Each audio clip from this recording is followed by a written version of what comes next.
Hey y'all, this is TCA Gaming, and in this video we are going to go over some auctions that I have, as well as a few consignments, some purchases, and some items that might be up for sale in my store now, hopefully that we opened up in the live last night.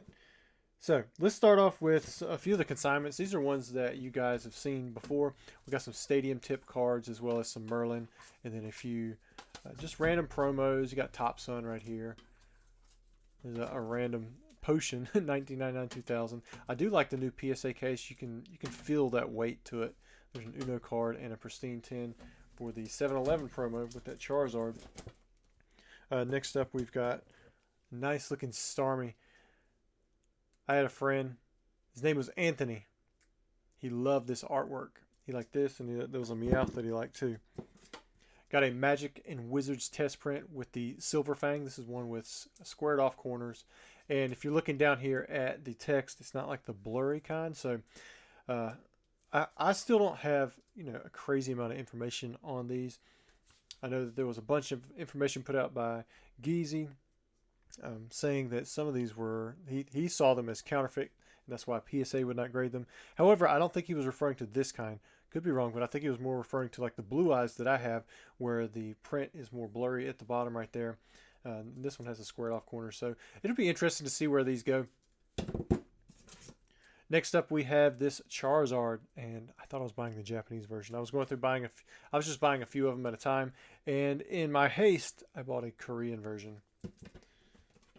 I was buying some of these art sets because I think they're at a really good price right now. There's a couple of the Japanese just Charizards. Could be wrong, but I think they are. I think the Magikarp is too, especially if you look at the price comparison from the Japanese side to the English side. For 60 bucks, I was like, let me just pick up a few of these. Now to get into some of the stuff that's going to be in auction. So these should already be up. They'll be ending this Sunday. We got a base set Charizard here in a 10. This is that shiny Gyarados that we pulled here on the channel. See from the break that was on May 29th.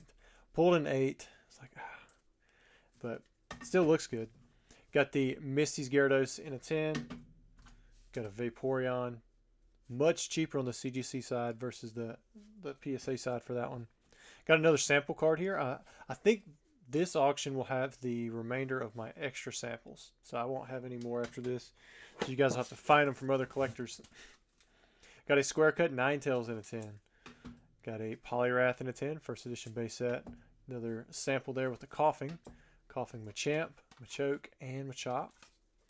There's the sample Rapidash, and again, these have the Japanese back, and they actually say sample on the bottom right corner. Got a Magneton, first edition. Typhlosion, got the T17 in a 10. Big boy on the PSA side, pop is really, really low.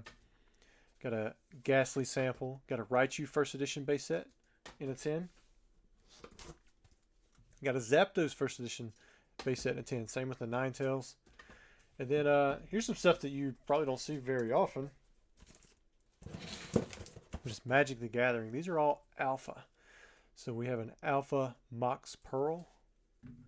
This is an alpha Taiga. I'm going to say Taiga. I don't know. I feel like I'm always going to get that one wrong, but it looks like Taiga. I want to put a no in there and just say Toga, but it's got a 9 for the autograph and a 9 for the condition. The autograph is for Rob Alexander, but on this particular card, he just has Alexander. I think I've got another one where he puts an R there. Yeah, so here's another one. Got Underground Sea, beautiful card. Near mint condition 7, but the autograph did pull a 10, and you can see it's got that big long R there with Alexander. Next up, we have a Mox Ruby, CGC 6. Got the Mox Jet. All of these that have the Mox names or the Mox part of the name in it. These are considered Power 9. The Taiga, and the Underground Sea, those are dual lands. Here we have a Tropical Wind. Just auctioned off the CGC 10. Pulled 14,000. I was hoping to get a lot more than that, but the market is what the market is, right? I believe I'm going to take a bath on this one because I want to say I originally paid 20 or 25. And it was part of a trade, but that's what I paid out. And this came from Chloe. And then we have the big one, we have Time Walk. Well, the big one that I'm auctioning off anyways. People love the artwork on this one. Very iconic. Take an extra turn. Wouldn't that be nice? Talk about a Dialga, right? And then the last thing I want to show you guys for this video is this right here. This was going to go to auction, but did not. So this is a base set booster box by the curved logos. Some of you probably already thinking to yourself, okay, it's either made in Australia or made in the United Kingdom. And this is actually made in Australia. So the plan is for the live that will be going on tonight as of when I'm recording this, but as you guys are seeing, it should have already been recorded. I'm going to offer a heavy pack out to the first person who buys one at $800. If inside of it, it's just regular base set hollows, they're going to stay that price. However, if we do have 1999 2000 hollows in here, then I'm going to jump the price up to 1000. I've never actually done one of those before, but I just sold out of base set heavy packs, and I just sold out of Fossil First Edition. And instead of auctioning this off, I thought it'd be kind of cool. You know, maybe we can pull some 1999 2000 hollow packs out of here. And if not, then at least we know. And they'll just be regular hollows and be regular hollow base set heavy pack prices. So if you're interested in that, if you go to the website right here, tcagaming.com, by the time you guys see this video, if you go on there and you see that there are 12 heavy packs left, then okay, nobody bought one. However, if there's less than 12, if there's 11, 10, 9, whatever, if it's $800, then it's just a regular hollow inside. It's not actually going to have 1999 2000 on the hollows, although all of the other cards should be 1999 2000. That's how this set works, and that's why the 1999 2000 dated hollows are worth more, because they're not only are they scarce to find, but they're even more scarce because of the fact that not every pack that is dated 1999 2000 has those hollows. So for some reason, I don't know why, all of the other cards in the pack would still be dated 1999 2000. You had the corrected Vulpix, but for the hollows, sometimes they were not. So we're just gonna find out. And if it's priced at $1,000, then you know that the hollows do indeed have the 1999 2000 dates on it.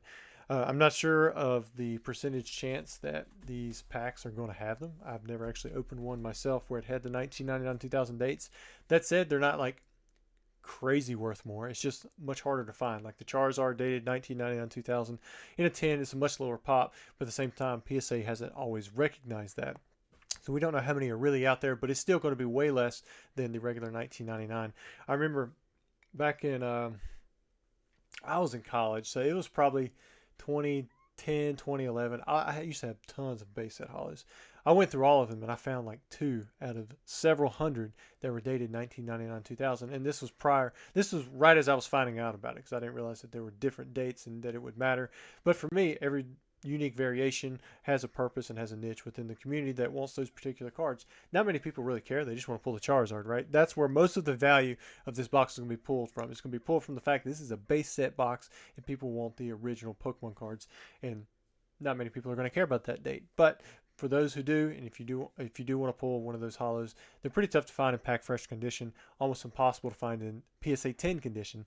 There are several that I was missing from my set when I was pursuing that pretty tough, and I'm not even sure how many are out there in the pot for each one of the cards.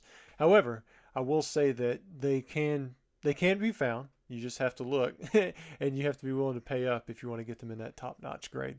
But anyways, guys, hope you enjoyed the video. Again, it was just a lot of me showing you guys stuff that's mainly for sale or will be for sale. But if you're interested, you can always pop over to my eBay. Should be the first link down there in the description, and you guys can check out what's for sale there. Or if you're looking for something like this, you can pop over to my website, tcagaming.com, and see if there's any available. You guys have a great week.